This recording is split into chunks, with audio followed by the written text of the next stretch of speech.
Thank you for watching Dukascopy's weekly wrap-up, where we ask economists for their take on the market's response to political and economical events over the past week. Joining me down the line is Clarke, economist for the UK and Eurozone from Scotiabank. Alan, great to speak to you. So it may not have been the most eventful week in terms of market-changing data releases or rate decisions for that matter, but what would you say have been the highs and lows? Well, it hasn't been groundbreaking over the last week in the UK, but it has been nerd-tastic in terms of the data and the clues it gives us for whether or not the economy is back out of recession. We had industrial production data and construction output data.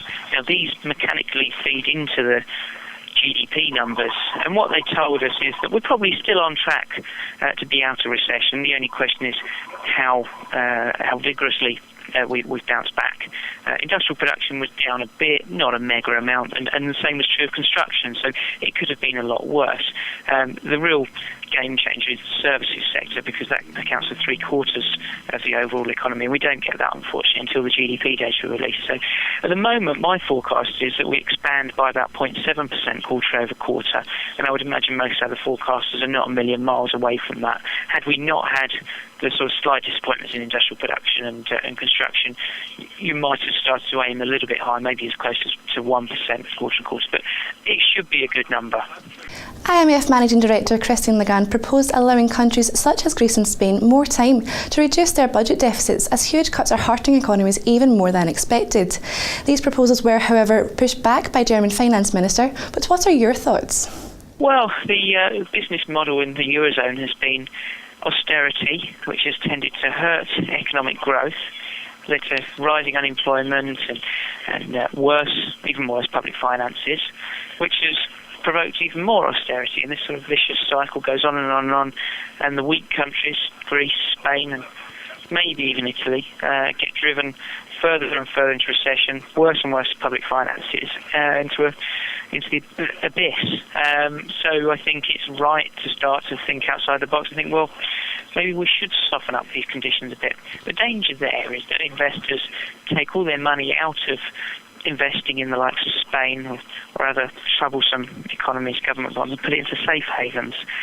So that actually makes the situation worse if investors perceive it that way. So my thinking is that we've seen in the past, I mean not recently, but back in 2008, coordinated central bank action. The Bank of England, the ECB, the Fed all cut interest rates at exactly the same time. My thought is, well, why don't we do the same on the public finances? Have the safe havens and the troubled countries all loosen their public finances at exactly the same time. That will ease up the burden on growth, and you won't get these safe haven flows out of the troublesome countries into the safer havens. But at the moment, the Eurozone, particularly Germany and the stronger countries, seem determined to destroy the Eurozone and austerity over everything. Singapore unexpectedly refrained from monetary stimulus as inflation risk trumps worries over a shrinking economy. The fear of inflation seems to be weighing heavily on global economies, but just how real is this risk in your opinion? Well, it's tangible. I mean, Asia and Singapore are at least growing compared to Europe and the US, which are facing a bigger struggle. And inflation actually makes matters worse. So when you get the likes of British Gas in the UK raising electricity and gas bills, and you've got energy prices, petrol pump prices and food price increases coming all in the pipeline, that hurts consumers. That takes away their spare cash. They can't spend it on fun stuff like TVs, iPads and clothes and things like that, and it hurts growth. So it's right to be wearisome of inflation. I don't think we're in the massive spike or at risk of a massive spike like we were over previous years, but it is a warning light nonetheless.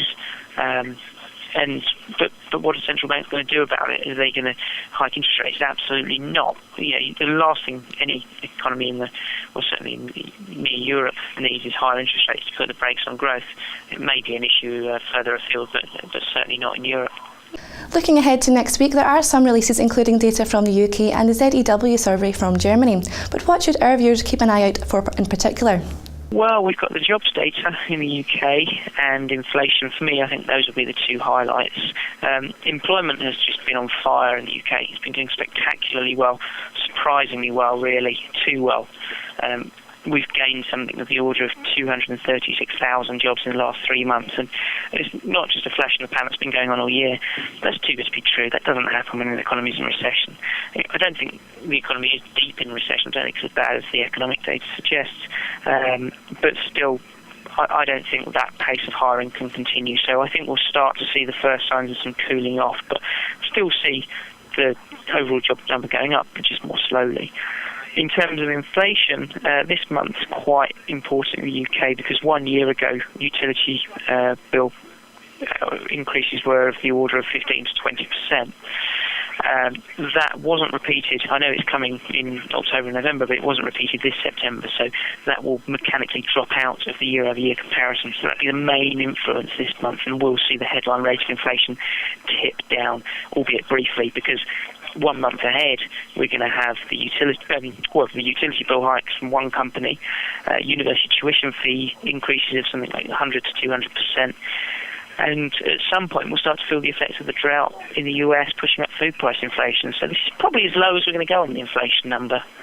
Thanks, Alan, for your perspective. Now, before we go, let's wrap things up with some of the standout statements brought to us by our guest this week. When speaking to Navjit Gruel about the plunge of the Iranian rial against the US dollar, Yagub Rahimov said there is still space for the Iranian rial to lose its value.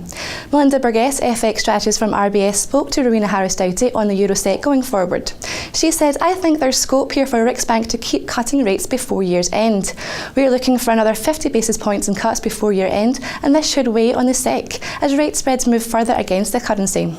And finally, a little more positive perspective regarding the Brazilian economy from Flavio Serrano, who spoke to Darren McDermott, and he says he sees an increase in GDP for 2013. Interesting stuff. Well, that's all from me, but the TV team have plenty more to bring you before the trading week is over, so please do stay tuned. Bye for now.